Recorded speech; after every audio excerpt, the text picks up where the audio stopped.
શનિવાર ને રવિવાર રાજ્ય સરકાર અને ચૂંટણી પંચ દ્વારા જે એસઆર નવો કાયદો લાગુ કરવામાં આવ્યો છે, ખરેખર આ કાયદો તો છે જ ખોટું.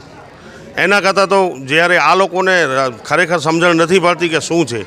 ચૂંટણી પંચ ખરેખર જો ઘરોઘર જઈ અને જો નવી મતદાર યાદીની કામગીરી કરી હોત તો આ લોકોની આટલી કોઈને મુશ્કેલી ન પડત, બીએલઓને પણ મુશ્કેલી ન પડત. એની જગ્યાએ જ્યારે આ એસઆર કાયદામાં હવે વોર્ડ વાઇઝ અને મતદાન મથકો ઉપર જ્યારે બીએલઓ બેઠા છે 2 દિવસ પૂરતા, પણ આમાં આ કામગીરી થઈ શકે એમ નથી. કારણ કે લોકોને 2002ની મતદાર યાદી મળવાનો બહુ અભય છે, પીડીએફ ફાઇલ. અને આ વિસ્તારો એવા છે, વોર્ડ નંબર 1, 2, 3માં જો લોકો ભણેલા નથી, અભણ છે, એ લોકોને બહુ મુશ્કેલી પડે છે. અને એના કરતાં તો રાજ્ય સરકાર અને ચૂંટણી પંચ ખરેખર ઘરોઘર જઈ અને નવી મતદાર યાદીની અપડેટ કરી અને નવી બનાવે તો જ આ પ્રશ્ન નિરાકરણ થાય અને રાજ્ય સરકારને ખર્ચ પણ ઓછો આવે. તમે જોઈ શકો છો કે આજે અહીંયા લોકો કેટલા પરેશાન થઈ રહ્યા, પોતાના ધંધા રોજગાર છોડી અને એસઆરમાંથી અમારો મતદાર યાદીમાંથી નામ નીકળી ન જાય એના માટેના પ્રયત્નો કરી રહ્યા છે. પણ આ પ્રયત્નો એ લોકોના વ્યર્થ ન જાય. અને જે આજે એ ફોર્મ આપ્યો એનો કોઈ પુરાવો કે સબૂત પણ નથી. આજે બીએલઓ અહીંયાથી ફોર્મ ભરીને લઈ પણ જાય છે, પણ એ ફોર્મ બીએલઓને લીધા કે ન લીધા એનો કોઈ આ લોકોને રસીદ કે પહોંચ પણ આપવામાં નથી આવતી.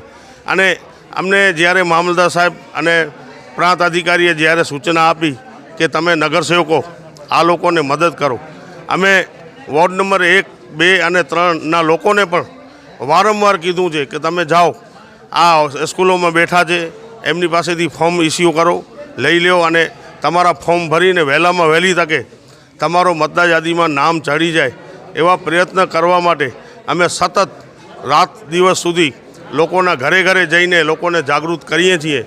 પણ આ અભણ પ્રજા છે, એ લોકોને ફોર્મ ભરતા પણ નથી આવડતું.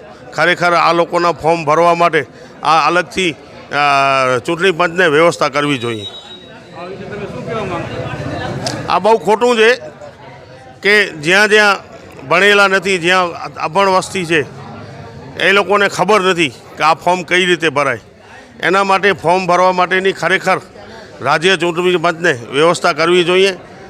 બૂથ વાઇઝ આ લોકોને વ્યવસ્થા કરી ભરવા માટે લોકોને બેસાડવા જોઈએ કે 2002ની મતદાર યાદી ક્યાં છે, એમાંથી નામ કોણ શોધી દેશે. આ બધે એક મોટા પ્રશ્ન છે.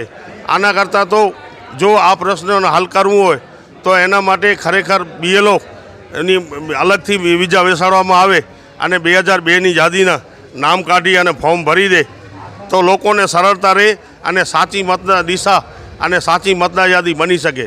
પણ અત્યારે આવી કોઈ પરિસ્થિતિ અમને દેખાતી નથી.